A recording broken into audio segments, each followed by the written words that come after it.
Hello everyone. Today we'll discuss about Bellman-Ford algorithm. This is the one of the algorithm comes under dynamic programming design strategy. You already know that what is dynamic programming design strategy, and under this now we'll study about Bellman-Ford algorithm, and this is the algorithm used to find a single source shortest path. Single source shortest path problem. So in the last video you learned about Floyd's algorithm, and that algorithm you are used for which purpose? To find all fair shortest path. All fair shortest path means from every vertex to remaining all the other vertices you have to find the path, and that path must be shortest. Whereas in the Bellman-Ford algorithm, you have to find a single source shortest path. Single source shortest path means here source is fixed. Source is 1, and from that source to remaining all other vertices you have to find the path, and that path must be shortest. I think you already know that one of the algorithm to find the solution for this problem. Which algorithm it is? Yes, that is the Dijkstra algorithm, and that algorithm you are used to find what? To find the single source shortest path. And here also you are using the same problem, and to get the solution you are using the Bellman-Ford algorithm, and that Dijkstra algorithm comes under greedy method, and this Bellman-Ford algorithm comes under dynamic programming method. And in Dijkstra's algorithm it doesn't works for negative weights. Okay, for example, okay, so to find the shortest path means what? You require the input as a weighted graph, and in the weighted graph all the edges must contain positive weights. This criteria for what? This criteria works for Dijkstra's algorithm under greedy method. But even in the graph, if any edge is having negative weights, for that also it works. Where? In Bellman-Ford algorithm, and this is the algorithm comes under dynamic programming approach. Okay, this works for both positive and negative weights. But here also it doesn't works for negative weights. No cycles of negative weights. Cycles, okay, not for negative weights. For negative weights it works, but if it forms a cycle in a graph, and after that what are the total cycle weight you will get, no, that weight must be not a negative here. For example, I'll take this one, 1 2 3 3 2 2 2 2 1. Yes, it forms the cycle here. After forming the cycle, what are the total cost you will get, no, that cost must be positive. If it is positive then it works, but if it is negative weights then it doesn't work. See here, 3 plus 2, it is 5. 5 minus 6, so it is what? It is minus 1. Minus 1 means what it is? It is a negative weight. So this type of the cycles, if it is there, then it doesn't works here.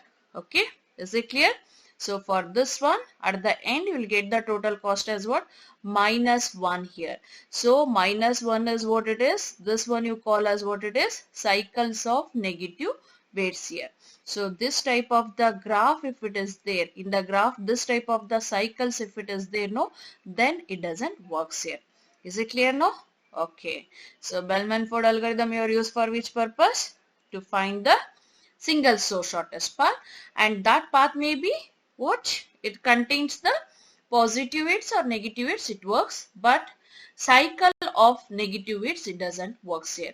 After forming the cycle, what are the cost you will get, no, that cost, total cost, if it is negative then it doesn't works here. Okay, next we'll see the working principle of this Bellman-Ford algorithm. So this is the given graph, and these are the different vertex S, T, X, Y, Z. At the initial step, I'll take this first, any vertex you can take as a source, but I'll take this S as a source vertex here. From S to remaining all vertices, I have to find a path, and that path must be shortest here. That is what you call as a single source. Source is what now? S, and destinations are what now? T, Y, X, Z. All these vertices are destinations, but source is fixed. Which one it is? S only.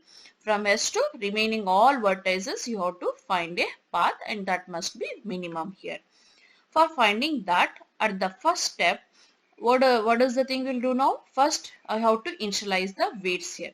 For initializing, as I told earlier, S to S means what? Source is also and destination is also same, means it is saying the distance as 0.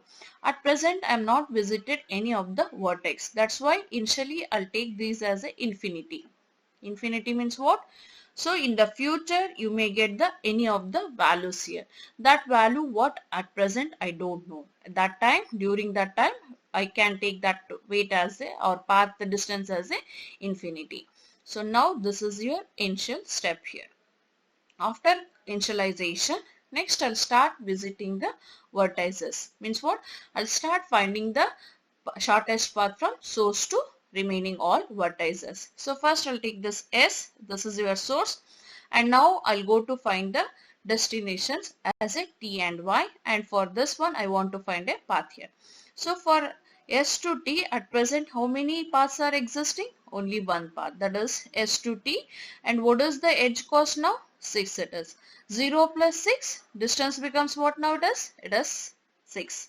So from S to T, if you want to reach, then path distance is 6 here. In the same way, S to Y. So now S to Y, only one path is existing, and what is the edge cost of that path? That is 7. 0 plus 7, it is 7 only. Okay. This is your first iteration. That is T equal to 0 plus 6. 6. This is your distance now. Okay. And Y is equal to 0 plus 7. That is 7 here. In the next iteration, so now I visited T and Y. After that, I get to know that I have the next two more vertices. What are those? X and Z here. Now my aim is what? Now I have to find the shortest path from S to X and S to Z here. So now I already know that if I want to reach this X, directly it is not possible, but with the help of this node I can reach here. So from S to T, already I know the cost. What is the distance? It is 6 here. So now if you want to reach for Z also, either you reach through the Y or you can reach through the T here. So now here thing is what here? For the Z, you can pass through this path or you can pass through this path here. Now my aim is what? I have to find the path, and that path must be minimum here. So for this one, distance is what it is? 6 here. 6 minus 4. What is the edge cost here? It is minus 4. 6 minus 4, it is equal to 2 now. So Z equal to 6 minus 4 equal to 2. One more path is there, but that one I am not considered here. Why? Because here S2, that is Y and Y to Z. So what is the cost now? 7 plus 9. 7 plus edge cost is 9. 7 plus 9 means what it is? It is 16. So 2 and 16, you have to select which one is the shortest path. That one you have to select. So this is your shortest path. That's why I selected X equal to, Z equal to 6 minus 4, that is equal to 2 now. So now distance cost is what it is? 2 now. In the same way, if I want to reach for this X, for that also I have the two paths. One either T to X or another one is Y to X here. So among these two, which one is get the minimum? That one I have to check now. 6 plus 5. Okay. 6 plus 5 it is 11. And 7 minus 4 it is 4. 7 minus 3 it is 4 here. So 11 and 4, which one is minimum? 7 minus 3 is minimum. Means what? If for the X, if I want to reach with the help of this path, if Y as an intermediate node, if I reach, then I'll get the distance as a 4 here. This is your third iteration. Next, fourth iteration. When I visited this 4, then I get to know that even from 4 to 2 also I have one path here. Okay, so now earlier I don't know, that's why I checked only this path, and based on that I taken the path distance as a 6 now. When I visit this X, then I get to know that from X also I can reach to T here. If I select this path, then I'll get the distance is what it is? 4 minus 2, it is 2 here. So that's why T equal to 4 minus 2 here. Earlier it is 6. So 6 and 2, minimum is 2 here. So this path I selected to visit this path I selected to visit this T here. That is what? S to Y, y to x and x to t. This path if I select, then I'll get as a shortest path, that is of distances 2 now. Okay. Next, if I modified this one, earlier I chose this path. So now from this path if I reach this one, I got as a 2 now. If this path is changed, then I got the cost as a distance as a 2 means what? From this 2 if I want to reach now, where this path cost also, that is distance cost also changes. How? 2 minus 4, it is what? Minus 2 here. 2 minus 4, that is equal to minus 2 here. In this way you have to check the path from source to destination. So here all these vertices are destination, and among the all possible paths, which one is having the shortest distance, that one you have to select. Now you may have the question that how many iterations you have to repeat here, because you are having the negative weights and here it is cycle. If I go in the repetition, you will reduce this by 2, next 5, next 2, like this I can go here. One thing you remember, how many vertices you are having, that much iteration you have to find here. So how many vertices are here? 5. So that's why how many times you have to repeat this one? 5 times. 1, 2, 3, 4, 5. After the last iteration, what are the result you will get? No, that is your final result here. Is it clear how actually Bellman-Ford algorithm works? Okay. This is the algorithm. Bellman-Ford, name of the algorithm. V is your source and cost is the cost of the edges, and dist is the distance matrix, that is hold the shortest distance or shortest path from source to that particular vertex, and n is the number of vertices. I'll take the same example. Okay, for this example, I'll find the solution. First is what you are think done in the first iteration. You are initialized. What you are initialized? S as a source. I taken S as a source here, and remaining all the other vertex distance as a infinity here. This one is 0 and all are remaining are infinity. That is the first step here. Okay. First you have to initialize. Initialize the all the vertex distance as a infinity. After initialization, now I'll go to this for loop. For k equal to 2 to n minus 1 do. So now n is what now? N is the number of vertices. How many vertices are there? 5. And v is what? Source. So now which node which vertex I selected as a source? S as a source here. Next k equal to 2 to 4 here. So now 2 to 4. Next for each u, you select any of the vertex such that u is not equal to v here. So now v is what? S. So I can select any of these vertices. Okay, any other than S I can take as a u now. At present I'll take u as a t now. And u has at least one incoming edge here.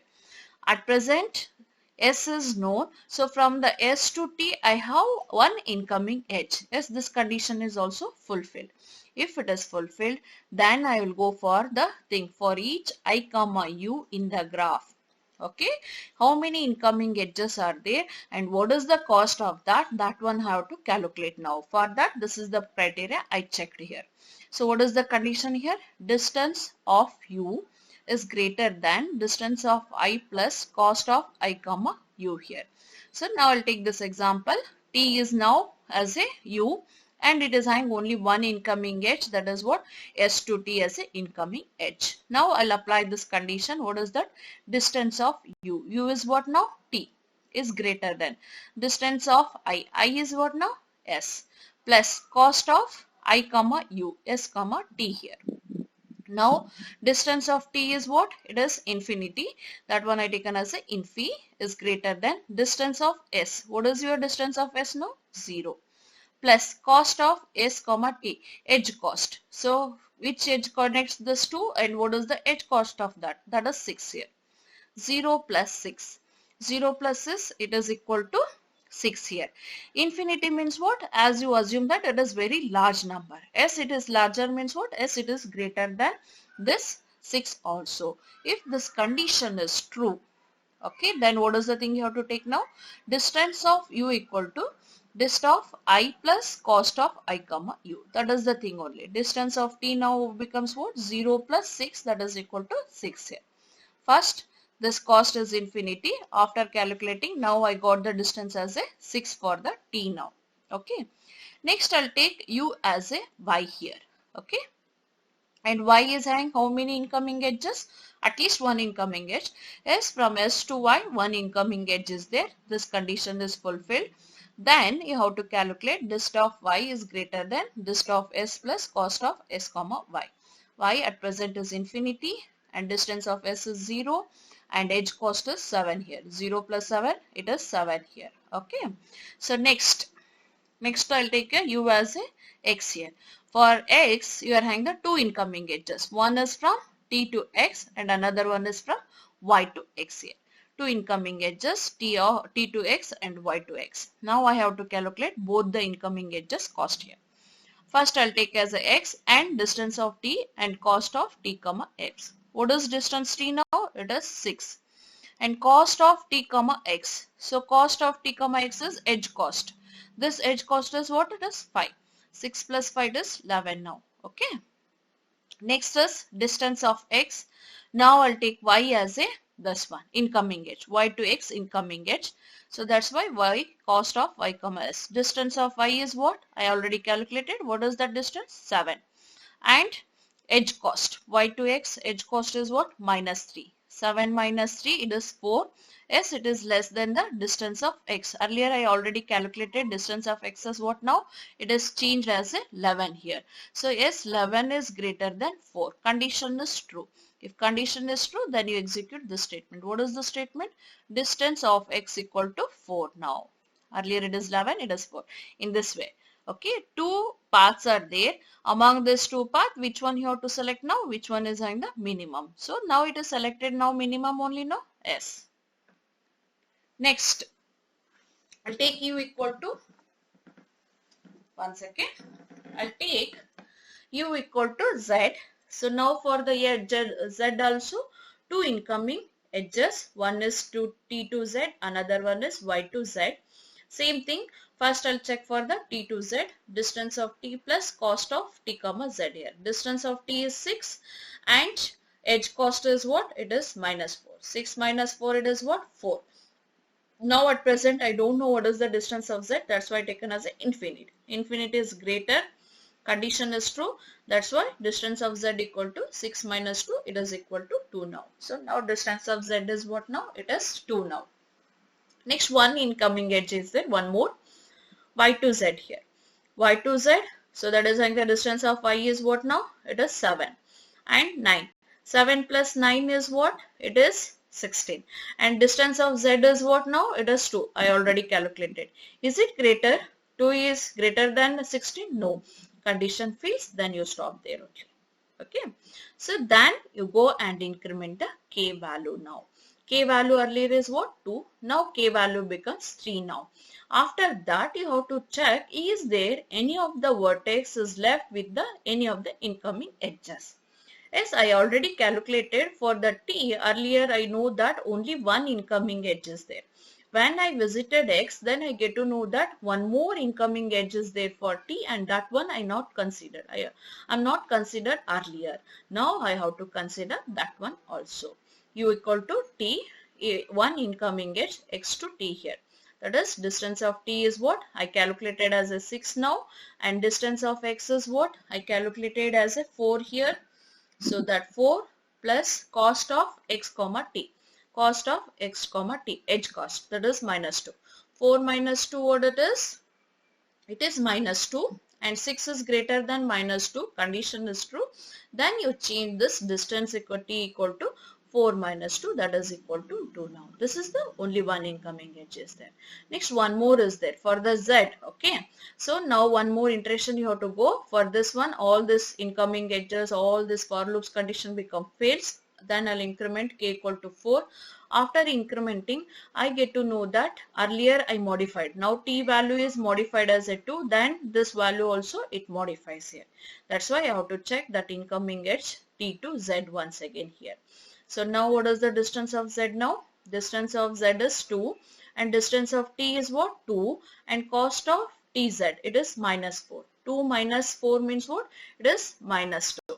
Minus 2, 2 is greater, condition is true. Then you take distance of z equal to 2 minus 4, that is equal to minus 2 here. Okay. In this way, you calculate the what?